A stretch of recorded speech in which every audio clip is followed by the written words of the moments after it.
Hello students, आपण last lecture मध्ये जो व्हिडिओ पाहिला त्याच्यामध्ये जो टॉपिक आपण घेतलेला आहे त्यामधला काही पोर्शन हा बोर्डाच्या नवीन कंडिशन नुसार, म्हणजे आता तुम्हाला माहित आहे की कोविड-19 मुळे कॉलेजेस सुरू व्हायला उशीर होत आहे आणि त्याच कारणाने बोर्डाने 25% सिलेबस कमी केलेला आहे। त्या कमी केलेल्या सिलेबसचाच भाग हा आपण लास्ट लेक्चर मध्ये थोड्याफार प्रमाणात शिकलेलो आहोत। त्यामधलं जे स्पियर ऑफ डेथचं एक्सप्रेशन आहे, लक्षात घ्या मी काय सांगत आहे। स्पियर ऑफ डेथचं एक्सप्रेशन आपण लास्ट व्हिडिओ मध्ये एक्सप्लेन केलं आणि त्याच्यानंतर परत आपण एक मॅक्झिमम वेलॉसिटी साठीचं एक्सप्रेशन एक्सप्लेन केलं। हे दोन्हीही एक्सप्रेशन्स बोर्डाच्या नवीन नियमानुसार आपल्या सिलेबस मधून वगळण्यात आलेले आहेत, हे लक्षात असू द्या। जरी तुमच्याकडे तो व्हिडिओ असला, तुम्ही ते लेक्चर अटेंड केलेलं असेल, तुम्ही नोट्स काढलेल्या असतील, तर तेवढा टॉपिक आता तुमच्या अभ्यासक्रमातून कमी झालेला आहे। आज आपण ज्या न्यूमेरिकल बद्दल स्टडी करणार आहोत, हे न्यूमेरिकल याच्या आधीच्या व्हिडिओज मध्ये आपण जो टॉपिक शिकलो त्याच्याशी रिलेटेड न्यूमेरिकल आहे। न्यूमेरिकल मी बोर्डवरती लिहिलेलं आहे, पहा। या न्यूमेरिकल मध्ये आपल्याला काय दिलेलं आहे, काय फाइंड आउट करायचंय त्याचा आपण अगोदर विचार करू। अगोदर मी न्यूमेरिकल रीड करतो। A tiny stone of mass 20 gram is tied to practically massless, inextensible, flexible string and wheeled along vertical circles. Speed of the stone is 8 meters per second when the centripetal force is exactly equal to the tension in the string. Calculate minimum and maximum kinetic energies. Let theta is equals to 0 be the angular position.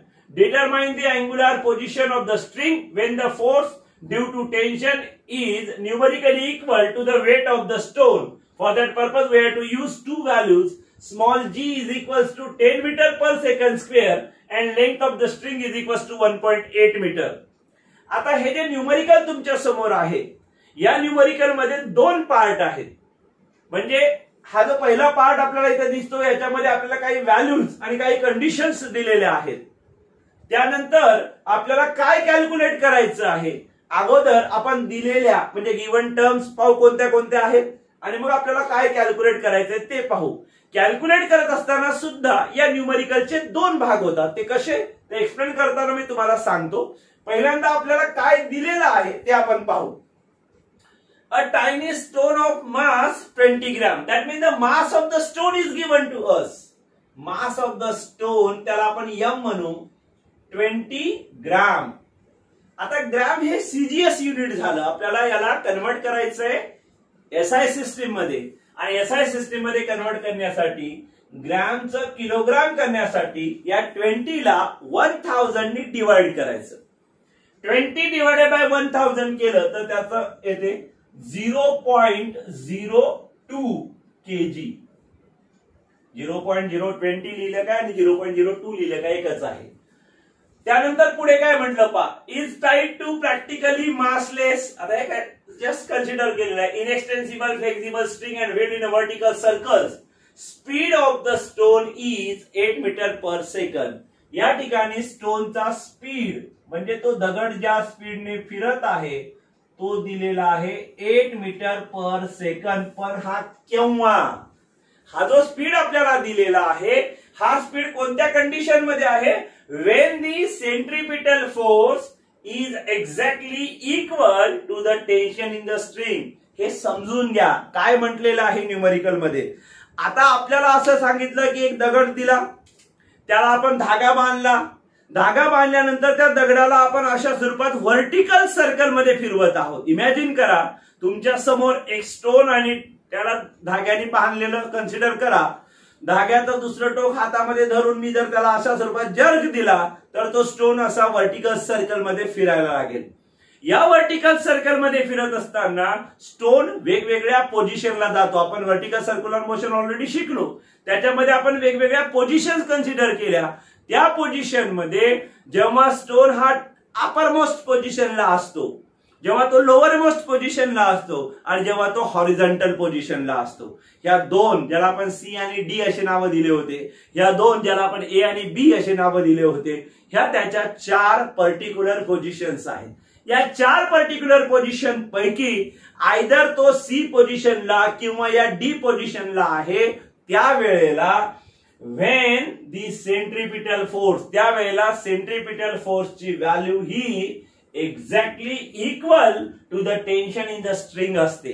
त्यावेळेला centripetal फोर्सची value ही exactly equal to the tension in the string असते. Otherwise tension in the string is added with the weight of the string or tension in the string is subtracted by the weight of the stone.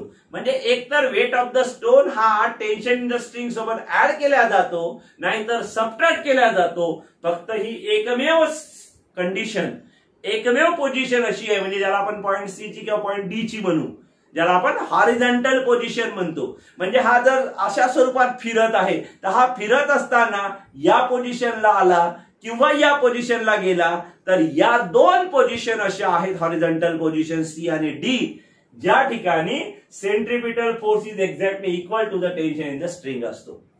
आता आपल्याला ही condition घेऊन काय calculate करायचं, calculate minimum and maximum kinetic energy. म्हणजे आपल्याला find out करायच्या term आहेत kinetic energy minimum, that is equal to how much we have to find out. दुसरी टर्म आपल्याला जी फाइंड आउट करायची आहे ती आहे कायनेटिक एनर्जी मॅक्झिमम.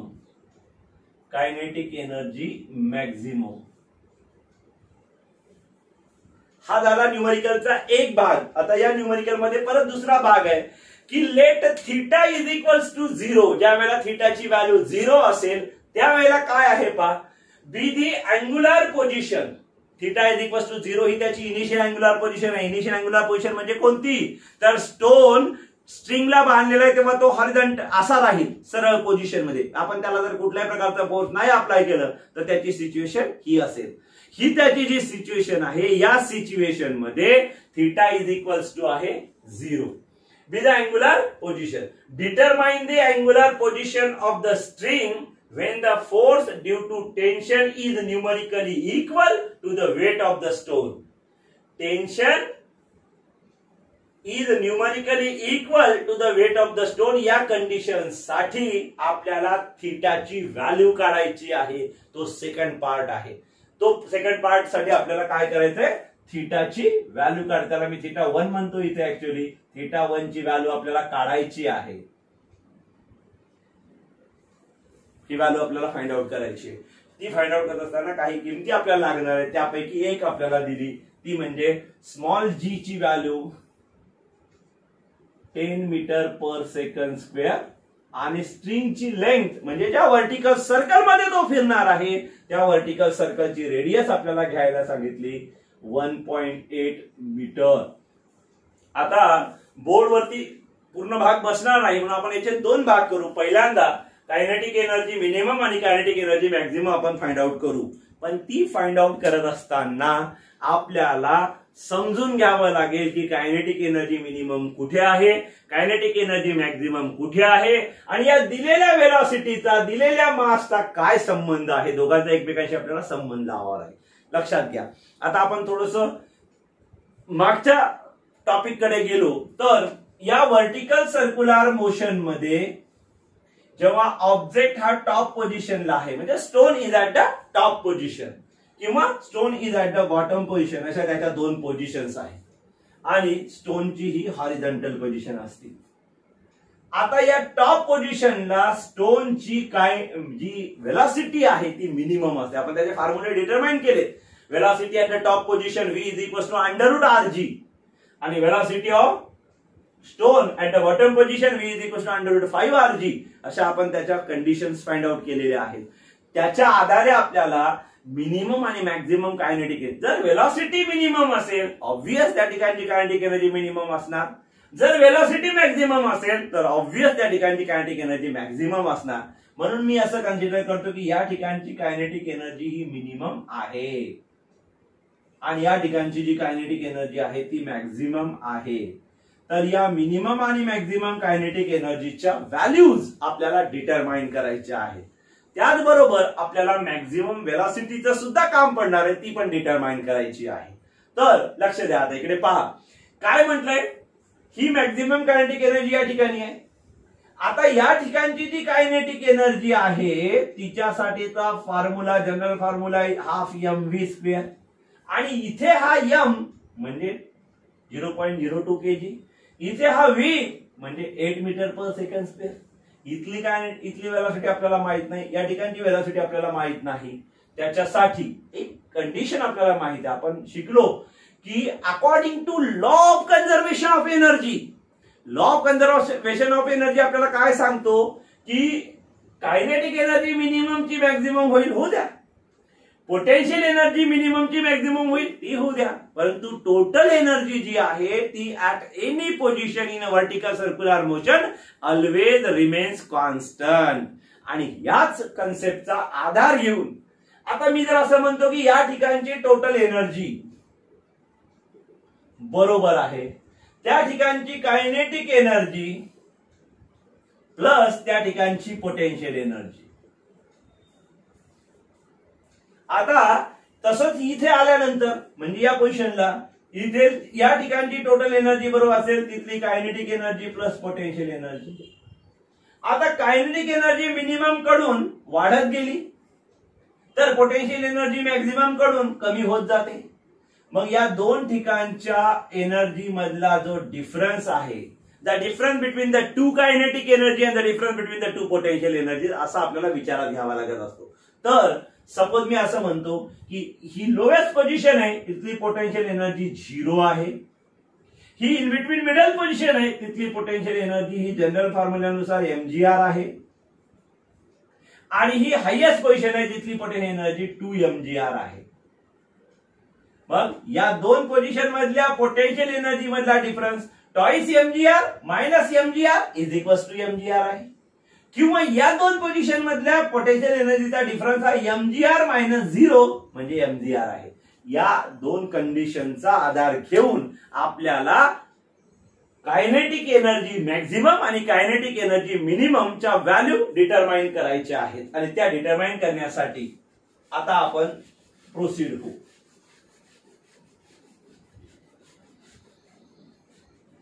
म्हणजे मी काय म्हणतो पहा, लक्षात घ्या की कायनेटिक एनर्जी मॅक्झिमम जी काही असेल ती माहित नाही आपल्याला किती आहे, minus half the kinetic energy at horizontal position. आणि half the kinetic energy at horizontal पोझिशनचा जनरल फॉर्म्युला आहे हाफ mv स्क्वेअर. आणि m म्हणजे मास, v म्हणजे वेलोसिटी, म्हणून मी याला देतो half mv square is equals to mgr. या दोघांमधला difference is equals to mgr. म्हणजे मोठ्या व्हॅल्यू मधून ही इन बिटवीन व्हॅल्यू मायनस केली की हा डिफरन्स आपल्याला मिळाला. उलट half mv square minus kinetic energy minimum is equals to mgr. पहा दोन्ही इज इक्वल्स टू mgr आहे. परंतु इथे कसं आहे पहा, कायनेटिक एनर्जी मॅक्झिमम जास्त आहे, त्याच्यातून ही हाफ mv स्क्वेअर मायनस केली तर mgr उरतो. आणि ही एनर्जी जास्त आहे, त्यातून ही मिनिमम वाली मायनस केली तर mgr उरतो. या कंडिशनच्या आधारे आपण पहिल्यांदा या कायनेटिक एनर्जी मिनिममची व्हॅल्यू काढू. ती काढण्यासाठी मी काय करतो पहा, ही कायनेटिक एनर्जी मिनिमम सपोज मी एका साइडला घेतली, हाफ mv स्क्वेअर हा mgr झाला मायनस झाला, म्हणजे मला असं लिहिता येते पहा kinetic energy minimum is equals to half mv square minus mgr. आता आपल्या जवळ व्हॅल्यूज दिलेल्या आहेत, त्या दिलेल्या व्हॅल्यूज आपण इथे सबस्टिट्यूट करू. काय काय व्हॅल्यूज आपल्याला पाहिजे, m ची व्हॅल्यू पाहिजे आहे दिलेली, v ची व्हॅल्यू पाहिजे ती पण दिलेली आहे, g ची व्हॅल्यू पाहिजे ती पण दिलेली आहे, r ची व्हॅल्यू पाहिजे ती पण दिलेली आहे. मग या व्हॅल्यू मी इथे सबस्टिट्यूट करतो. लक्ष द्या, हाफ m म्हणजे 0.02 इंटू v चा स्क्वेअर, v आहे 8 चा स्क्वेअर केला 64 मायनस m म्हणजे 0.02, g म्हणजे 10 आणि r म्हणजे 1.8. आपण याला सॉल्व्ह करू. पहिल्यांदा मी काय करतो, या 2 ने या 2 ला डिवाइड करतो, म्हणजे हा होईल 0.01. त्याला मल्टिप्लिकेशन मध्ये आहे 64. 1 नी 64 ला मल्टिप्लाय केलं 64 येईल, डेसिमल 2 डिजिट नंतर आहे म्हणून तो 0.64 होईल. 0.64 मायनस आता आपण सरळ सरळ नंबर्स घेऊ. 2, 10 आणि 18. 18 दुनी 36, 36 10 360. 360 आपण लिहिले तरी इथे एका अंकानंतर डेसिमल आहे, इथे 2 अंकानंतर डेसिमल आहे, म्हणजे त्याचा डेसिमल जर दिला तर तो होतो 0.36. म्हणून 0.64 मायनस 0.36 याचा आपल्याला सबट्रॅक्शन करायचं. ते होईल 4 मायनस 6 होणार. 14 मायनस 6 8, कॅरी आला 1, 6 मायनस 4 आला 2. 0.28 जूल. 0.28 जूल एवढी व्हॅल्यू कशाची आली? कायनेटिक एनर्जी मिनिममची. लक्षात घ्या. आता आपला जो कायनेटिक एनर्जी मिनिमम तयार झाली. आता आपल्याला काढायची कायनेटिक एनर्जी मॅक्झिमम. आता कायनेटिक एनर्जी मॅक्झिमम साठी आपण काय करू? हा जो वरचा फॉर्म्युला आहे पहिला, त्या फॉर्म्युल्याचा विचार करू. Kinetic energy maximum minus half mv square is equals to mgr. हा मी मायनस हाफ mv स्क्वेअर तिकडे नेला तर प्लस होईल. म्हणजे हे ज्या 2 टर्म्स आहेत राईट साइडला, मी जर या कायनेटिक एनर्जीला मॅक्झिमम साठी लिहितो म्हटलं तसं होईल. Kinetic energy maximum is equals to half mv square मायनसच्या ऐवजी प्लस mgr. मी हे याच्यासाठी तुम्हाला सांगत आहे की आता इथून पुढची जी कॅल्क्युलेशन आहे तेच आहे जशाला तसे, काही व्हॅल्यू चेंजेस नाहीये. फक्त चेंज आहे तो या साइन मध्ये. पहा, हाफ मासच्या जागेवरती 0.02, v चा स्क्वेअर म्हणजे 8 चा स्क्वेअर 64 प्लस m 0.02, g 10 आणि r 1.8. दोघांच्या व्हॅल्यूज कॅल्क्युलेट ऑलरेडी आपण केलेल्या आहेत. त्या कॅल्क्युलेट केलेल्या व्हॅल्यूची आता आपल्याला काय करायची? ऍडिशन करायची आहे. फक्त या ठिकाणी ऍडिशन केली तर kinetic energy maximum is equals to value येईल 0.64 प्लस 0.36 आणि 0.64 प्लस 0.36 जर केली तर ती होते 1.0 जूल. ऍडिशन करून पहा. 6 प्लस 4 10 साठी 0, कॅरी आला 1. 1 प्लस 3 म्हणजे झाला 4. 4 प्लस 6 10 आणि 10 साठी आपण लिहिला 1.0 म्हणून ते झाला 1.0 जूल. आता याच फॉर्म्युल्यावरून आपल्याला इथे पहिल्यांदा व्ही मॅक्स ची व्हॅल्यू काढायची आहे. ही जी कायनेटिक एनर्जी मॅक्झिमम आपल्याला मिळाली.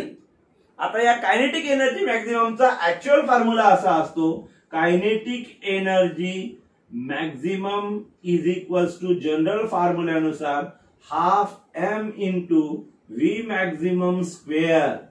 Half m into V maximum square.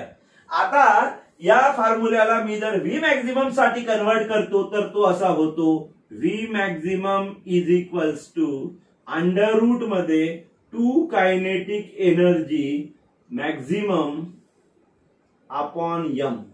कसं झालं लक्ष द्या. हे जे 2 आहेत डिवाइड मधले ते मी कायनेटिक एनर्जी मल्टिप्लिकेशन मध्ये आणले. हे झाले 2 कायनेटिक एनर्जी मॅक्झिमम. हा m आहे तो इकडे आणला, तो डिवाइड मध्ये आला. हा v चा स्क्वेअर होता त्याचं स्क्वेअर रूट घेतलं, राईट साइडला अंडर रूट मध्ये आलं. 2 इंटू के मॅक्झिमम अपॉन m. आता मी व्हॅल्यू सबस्टिट्यूट करतो.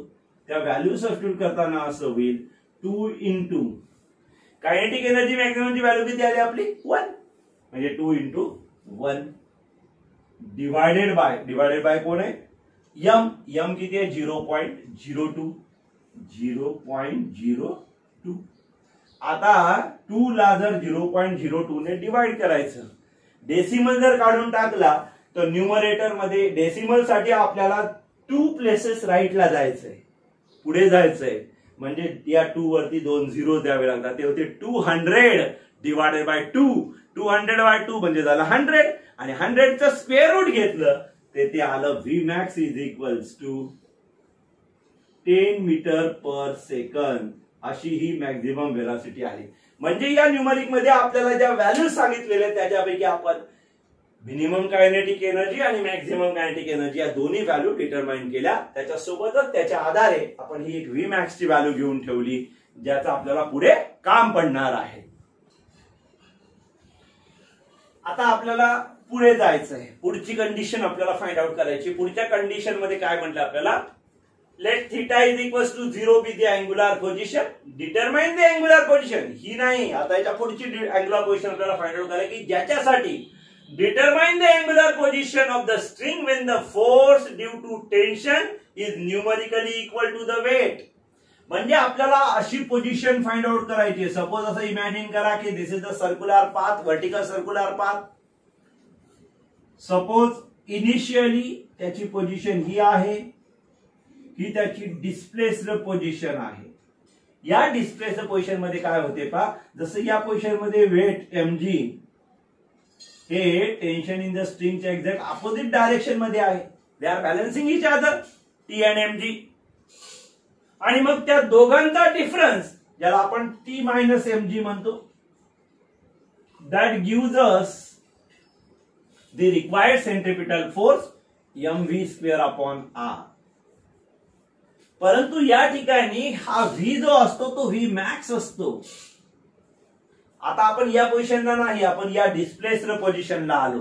या पोझिशनला काय झालं पहा, वेट हे वेगळ्या डायरेक्शन मध्ये आहे, टेन्शन इन द स्ट्रिंग हे वेगळ्या डायरेक्शन मध्ये, are not opposite, exactly opposite. जसे या ठिकाणी ते एक्झॅक्टली अपोजिट होते तसे इथे नाहीत.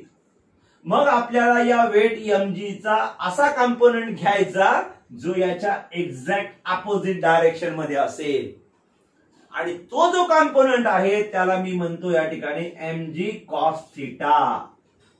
mg cos थीटा, ज्या cos थीटा मधला हा थीटा जो आहे, जो ऍक्च्युअली अँगल ऑफ डिस्प्लेसमेंट आहे किंवा तो पोझिशन डिनोट करणारा अँगल आहे, तो आपल्याला डिटरमाइन करायला सांगितला.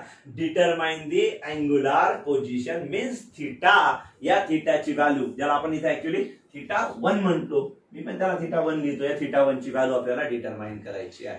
ती डिटरमाइन करण्यासाठी आता पहा, या ठिकाणचं टेन्शन टी, हा mg cos थीटा 1, हे दोघं आता झाले एकमेकांचे अपोजिट. त्या दोघांचा डिफरन्स इज इक्वल्स टू त्या ठिकाणचं सेंट्रिपिटल फोर्स. आणि मग ती कंडिशन आपल्याला या उदाहरणामध्ये अशी वापरायची आहे की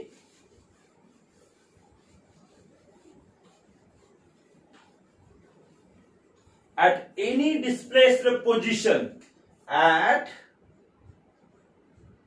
any displaced position, त्या डिस्प्लेस पोझिशन साठी काय कंडिशन आहे आपल्या, जो त्या डिस्प्लेस्ड पोझिशन साठी T minus mg cos theta is equals to T minus mg cos theta is equals to mv square upon r. mv square upon r. पण इथे t ची व्हॅल्यू किती घ्यायची ते पण आपल्याला सांगितलं की आपल्याला हा जो थीटा 1 फाइंड आउट करायचा आहे, हा जो थीटा 1 फाइंड आउट करायचा आहे, त्या थीटा 1 साठी कंडिशन दिलेली आपल्याला, determine the angular position theta 1 म्हणतो मी त्याला, of the string when the force due to tension means t is numerically, म्हणजे त्याची व्हॅल्यू इतकी असली पाहिजे, कोणा इतकी, equal to the weight of the stone. Weight of the stone ज्याला आपण mg म्हणतो. But for t is equals to mg, या कंडिशन साठी, म्हणजे t च्या जागेवर mg ठेवल्यानंतर हे इक्वेशन असं होईल, mg minus mg cos theta 1 is equals to mv square upon r. आता पहा, या दोघांमधून m कॉमन निघतो, हा m या बाजूला पण आहे त्या बाजूला पण आहे, तो कॅन्सल आउट होतो, शिल्लक राहतो g in bracket g minus cos theta 1, त्याला मी g पण कॉमन घेतो, 1 minus cos theta 1 is equals to, इकडे राहिला v स्क्वेअर अपॉन r. आता आपण v स्क्वेअर साठी जर हे इक्वेशन लिहिलं तर v square is equals to होतो r g in bracket 1 minus cos of theta 1, 1 minus cos of theta 1. याला मी इक्वेशन नंबर देऊन ठेवतो, कारण या इक्वेशनला आपल्याला पुढे वापरायचं आहे, या कंडिशनला, इक्वेशनला. आता हे इक्वेशन लक्षात ठेवा, इथून पुढे आपल्याला परत थोडंसं प्रोसीड व्हायचंय.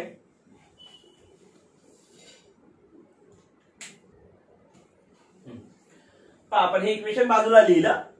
आता इथे कंडिशन लिहिली आपण, काय वाक्य लिहिलं, काय म्हटलं, thus the vertical displacement at the angular position θ1 is r in bracket 1 minus cos of θ1. म्हणजे काय म्हणायचंय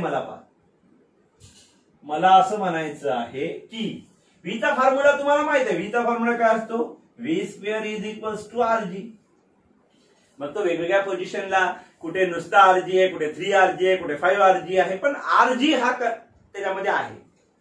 या फॉर्म्युल्याला तुम्ही याच्यासोबत जर कम्पेअर केलं तर तुम्हाला काय फरक दिसत आहे, v स्क्वेअर इथे पण दिसतो, g इथे पण दिसतो, पण r एकटा नाही. तर त्याच्या सोबत ही ब्रॅकेट मधली टर्म आहे. का आहे, कारण ती पोझिशन जी आहे, आपण ज्या पोझिशन घेतल्या त्या पोझिशन नुसार r तसा आहे, पण इथे जो r ची कंडिशन आहे म्हणजे रेडियस तेवढी बदलली नाही, परंतु तिथे वेट आणि टेन्शन हे वेगवेगळ्या डायरेक्शन मध्ये आले. ते वेगवेगळ्या डायरेक्शन मध्ये येताना एकमेकांवर इफेक्ट करतात आणि त्याच्यामुळे या r ची जी व्हॅल्यू, ज्याला आपण म्हणताना असं म्हटलं, the vertical displacement at the angular position θ1 is not r, it is r in bracket 1 minus cos of θ1. मग आता आपल्याला परत एनर्जीच्या इक्वेशनचा वापर करून, एनर्जीचे इक्वेशन यूज करूनच या θ1 ची व्हॅल्यू फाइंड आउट करायची आहे. पहा, कायनेटिक एनर्जी मॅक्झिमम मायनस या पोझिशनची कायनेटिक एनर्जी म्हणजे half mv square is equals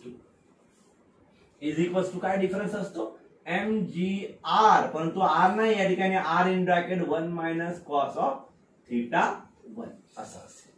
आता या मॅक्झिमम कायनेटिक एनर्जीचा फॉर्म्युला सुद्धा तसा, half mv max square minus half mv square is equals to mgr in bracket 1 minus cos of θ1.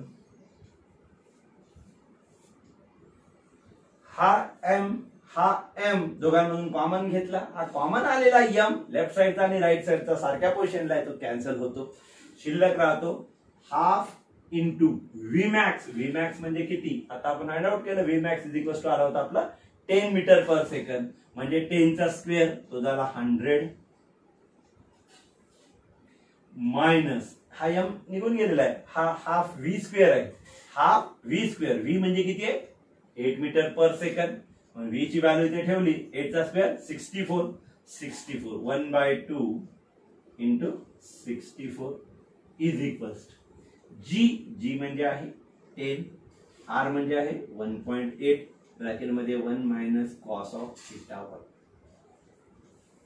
याला आपल्याला solve करायचं. आता हा हाफ ऑफ 100 म्हणजे झाला 50, हा हाफ ऑफ 64 म्हणजे झाला 32, 50 मायनस 32 इज इक्वल टू झाले 18 आणि 10 इंटू 1.8 म्हणजे हे सुद्धा झाले 18 in bracket 1 minus cos of θ1. हा 18 इकडे आला, 18/18 1 म्हणजे होते 1 is equals to 1 minus cos of θ1, 1 minus cos of θ1. अशा स्वरूपात ती व्हॅल्यू आपल्या जो तयार झाली. पण या ठिकाणी आपण v ची व्हॅल्यू 8 घेतली, 8 नाही घ्यायची, इथे v ची व्हॅल्यू v स्क्वेअर जो आहे तो आपण मुद्दाम हा v स्क्वेअर त्यासाठीच कॅल्क्युलेट केलेला आहे. हा v स्क्वेअर जो आहे तो आपल्याला घ्यायचा आहे rg in bracket 1 minus cos of θ1. मग मी तो इथे लिहितो, v स्क्वेअरच्या जागेवर आपल्याला घ्यायचा आहे rg into 1 minus cos of θ1 is equals to कोणी m कॅन्सल झाल्यानंतर हा आहे rg in bracket 1 minus cos of θ1. आता याला आपल्याला सॉल्व्ह करायचं. हा हाफ इंटू 100 झाला 50 इज इक्वल्स टू, हा मी मायनस असलेली जी टर्म आहे ती त्या साईडला नेतो, लक्षात घ्या. आता या साईडला काय आहे rg in bracket 1 minus cos of θ1 आणि हा तिकडे गेल्यानंतर होईल plus rg in bracket 1 minus cos of θ1 म्हणजे ओव्हरऑल तो होईल 3/2 rg in bracket 1 minus cos of θ1. अशी ती टर्म तयार होईल. कारण आपण ही व्ही ची जी व्हॅल्यू आहे ती कोणत्या कंडिशनसाठी होती, या उदाहरणामध्ये आधी दिलेल्या कंडिशनसाठी होती. आता कंडिशन बदललेली आहे, तिथे आपल्याला माहित नव्हता, त्यासाठी तो व्ही आपण फाइंड आउट करून ठेवला होता, तो घेतला. आता मी काय करतो, हा 2 इकडे आणतो, हा 3 इकडे आणतो, म्हणजे 2 × 50 100 होईल, डिवाइडेड बाय 3, हा होऊन जाईल 100/3. परत हा आर आणि जी, आर ची व्हॅल्यू किती आहे 1.8 × जी ची व्हॅल्यू किती आहे 10 इन ब्रॅकेट 1 - cos of θ1. याला आपल्याला सॉल्व्ह करायचं. आता हा 10 × 1.8 म्हणजे 18 होईल, 18 इकडे आला 3 सोबत तर तो 54 होईल. 100/54 is equals to 1 - cos of θ1. आता हा मायनस कॉस ऑफ θ1 आपण लेफ्ट साइडला आणू आणि हे 100/54 राईट साइडला नेऊ, म्हणजे टर्म काय होईल पहा, cos of θ1 is equals to 1 - 100/54. 1 - 100/54. याला जर आपण सॉल्व्ह केलं तर 54 - 100 म्हणजे तो होतो 46/54. परंतु त्याला साइन येते मायनस, कारण 54 - 100 म्हणजे -46 डिवाइडेड बाय 54. ही कशाची व्हॅल्यू झाली, cos of θ1 ची. याला जर आपण डिवाइड केलं, व्हॅल्यू फाइंड आउट केली तर ती येते cos of θ1 is equals to -0.8519 -0.8519. आणि आता याच्यासाठी जर अँगल आपण डिटरमाइन केला, याच्यासाठी जर आपण अँगल लॉग टेबलचा यूज करून अँगल पाहतो म्हटलं तर या 0.8519 साठी अँगल आपल्याला पाहता येतो, मायनस साठी नाही पाहत, तर आपल्याला पाहता येईल 0.8519 साठी. आणि 0.8519 साठी जर आपण तो अँगल पाहला तर त्याची व्हॅल्यू येते 31 डिग्री. त्याची व्हॅल्यू येते 31 डिग्री 35 मिनिट. परंतु ही व्हॅल्यू कोणासाठी आली, प्लस 0.8519 साठी. ही जेव्हा मायनस साठी कन्वर्ट करायची आहे तर आपल्याला 180 डिग्री मधून याला मायनस करावं लागेल. आता 180 डिग्री मधून याला मायनस करायचं, डिग्री मधून डिग्री मायनस होतो, पण डिग्री मधून मिनिट कसे मायनस करणार, म्हणून मी त्याला लिहितो 179 degree 60 minute minus 31 degree 35 minute. या दोघांचं जर सबट्रॅक्शन केलं तर त्या सबट्रॅक्शन नुसार θ1 ची व्हॅल्यू येते. या दोन अँगल मध्ये सबट्रॅक्शन 60 मिनिट मधून 35 मिनिट गेले, हे 25 मिनिट होता. आणि या 179 डिग्री मधून 31 डिग्री गेला तर हा होतो 148 डिग्री. आणि त्या अँगलची व्हॅल्यू म्हणजे त्या पोझिशनची व्हॅल्यू दिलेली आहे 148 डिग्री 25 मिनिट. असं हे न्यूमरिकल आहे. पहा, लक्षात घ्या, हे न्यूमरिकल पुस्तकामध्ये तुम्हाला सॉल्व दिलेलं आहे. इमॅजिन करा की असं न्यूमरिकल परीक्षेमध्ये जर आलं तर तुम्हाला ते सोडवण्यासाठी या सर्व प्रोसेस मधून जावं लागतं.